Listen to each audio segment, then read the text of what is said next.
নির্বাচন নিয়ে ভারতের নসিহত চায় না বাংলাদেশ।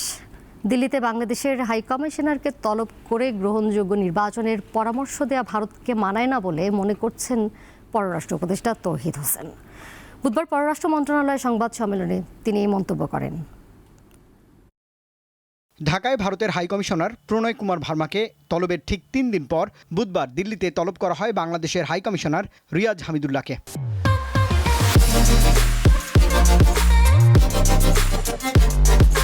এই তলবের বিষয়ে বিবৃতি দিয়ে ভারতের পররাষ্ট্র মন্ত্রণালয় জানিয়েছে, ঢাকায় চলমান পরিস্থিতিতে নিরাপত্তা উদ্বেগ জানানো হয়েছে বাংলাদেশের দূতের কাছে। একই সঙ্গে বাংলাদেশের রাজপথে ভারতের বিপক্ষে যেসব অভিযোগ তোলা হচ্ছে তা প্রত্যাখ্যান করেছে দিল্লি। বিবৃতিতে বলা হয়, এসব অভিযোগের সপক্ষে ভারতকে কোনো তথ্য প্রমাণ দেয়নি বাংলাদেশ সরকার।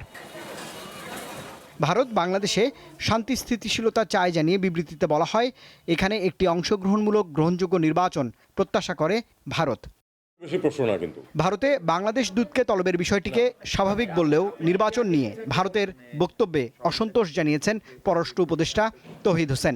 বুধবার পররাষ্ট্র মন্ত্রণালয়ে সাংবাদিকদের তিনি বলেন, গত 15 বছরে 3টা নির্বাচন নিয়ে চুপ থাকা ভারত আসন্ন নির্বাচনের গ্রহণযোগ্যতা নিয়ে কথা বলছে, বিষয়টি অগ্রহণযোগ্য। বাংলাদেশে নির্বাচন কেমন হবে এটা নিয়ে আমরা আমাদের প্রতিবেশীদের উপদেশ চাই। আমরা এই সরকার ডে 1 থেকে স্পষ্টভাবে বলে আসছে যে আমরা একটা অত্যন্ত উচ্চমানের মানুষ যেন গিয়ে ভোট দিতে পারে সেই পরিবেশ সৃষ্টি করতে চাই, যে পরিবেশ গত 15 বছর ছিল না। তখন কিন্তু এই যে নির্বাচনগুলি প্রহসনমূলক হয়েছে, তখন তারা একটি শব্দ উচ্চারণ করে না। এখন সামনে একটা ভালো নির্বাচনের দিকে আমরা যাচ্ছি, এই মুহূর্তে আমাদেরকে নসিহত করার তো কোনো প্রয়োজন নেই, আমরা জানি আমরা কি করব। 16 ডিসেম্বর ভারতের প্রধানমন্ত্রী নরেন্দ্র মোদীর সামাজিক যোগাযোগ মাধ্যমের পোস্ট বিষয়ে উপদেষ্টা বলেন, ভারত আগে থেকেই মুক্তিযুদ্ধে বাংলাদেশের অবস্থান ছোট করে দেখাতে চায়। মুক্তিযোদ্ধাদের সহায়তা ছাড়া ভারত 1971-এ বিজয় পেত না বলেও মন্তব্য করেছেন পররাষ্ট্র উপদেষ্টা। এখানে মুক্তিযোদ্ধাদের অবদানটাকে যারা অস্বীকার করেন, তারা মিলিটারি হিস্ট্রি বা মিলিটারি সায়েন্স সম্বন্ধে তাদের কোনো জ্ঞান নেই।